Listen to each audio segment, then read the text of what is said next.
Hello everyone, welcome to another Rick's Picks. Today I got something really cool for you that I found on a shelf that I picked up a couple years ago, and it's the 66 Batmobile, Batman, and Robin. So what I'm going to be doing is I'm going to look at each of the figures first, and then I'm going to take a look at the Batmobile and the figures together, and then I'm going to give you my thoughts on them. So with that being said, without any further ado, let's get to the review. So first off is the Batman and Robin figures. I really like the detail on these.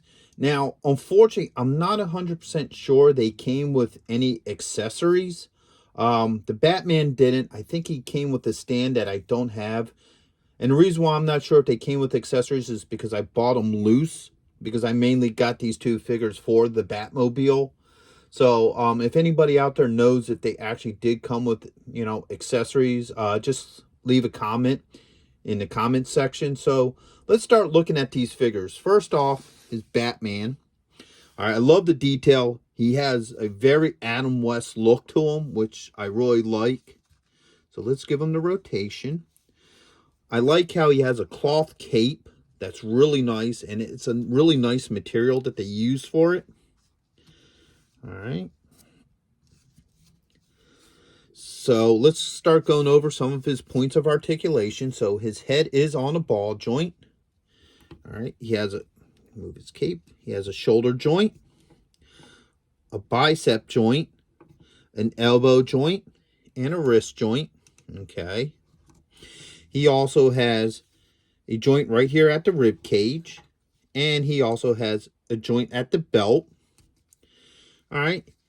He has a thigh joint, a swivel, and a knee, and also an ankle. Now, one thing about these figures is, yes, they do have peg holes in the bottom of their feet, but they're very shallow. So I wound up using a hip stand for both of them. That works really well with these figures. So let's go through Robin next. All right, let's give him the rotation. Just like the Adam West Batman, this Robin really keeps to the features of Burt Ward at the time. He definitely has that really Robin look to him from the 66 show. And he basically has the same points of articulation. So his head does do a swivel. All right, move his cape. He has a shoulder joint, a bicep joint, an elbow joint, and a wrist joint. Okay. He also has a joint here at the rib cage, a belt joint. All right, one here at the thigh, a swivel, a knee, and an ankle. So overall, these are beautifully sculpted figures. I really like the way they look. They capture the likeness of, once again, Adam West and Burt Ward really well. Probably the only thing I would think that's a flaw to them is that the peg holes in their feet are really shallow. So you can't use your standard size peg holes for them. But as you see, they work very well with these hip, stands. So, overall, I like them. So now let's take a look at them with the Batmobile.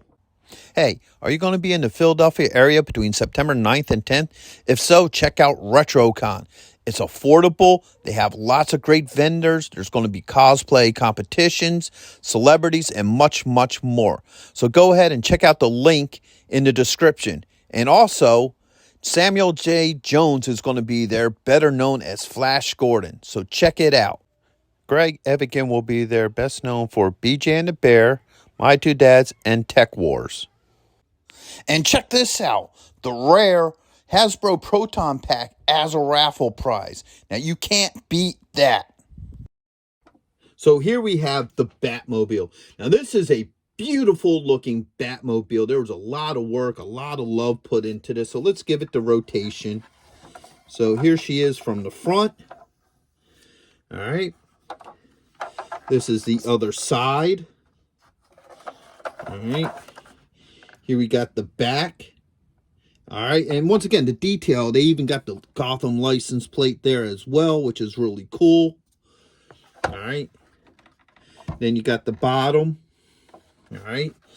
And then now you have the top, which is, once again, this car is very beautiful profile. It looks really nice. It looks great on the shelf. Now, let's start looking at some of the inside of this thing, okay? So, looking at the inside, you can see the fire extinguisher. You have the shifter here. All right, it does have the seat belts. If you look right there, that's the ejector seat pulley, okay? You have some nice detail here. You got the bat phone. Hold up, let's spin it. There you go. Now you can see the bat phone. All right. You can see some of the nice silver detailing. And then when you bring it around this way, look into the driver's seat. You get the steering wheel, which does move. All right. And you get all this nice detailing here. So they really put a lot of work into this. I mean, you can even see the emergency bat turn level and what have you. You got your siren on the top. So overall, this is a beautiful Batmobile. I love it. I love everything that they did with this. It looks beautiful. And now let's see how well your Batman and Robin can fit in it. So you got Batman first. All right. Put his arms up. Move his legs so he can sit inside. All right. He just slides in very nicely. All right. The seat belt will go around him because, you know, back in 1966, you cannot drive the Batmobile without having your seat belts on. Because for any of you who aren't super familiar with the 66 series, that particular Batman followed all the laws. So when he's chasing criminals, he would actually stop at the red lights. He would do the speed limit. You know, it was a fun show. And it was good for its time. And even now I still watch it because, you know, even though it's a dated show, it's still very entertaining and very much a joy to watch. So now we got Robin. Okay. See how well he fits in to his side. All right. Get the seatbelt on him because you have to have the seatbelts. And the seatbelt goes around him very nicely too. You can drop the cape in there.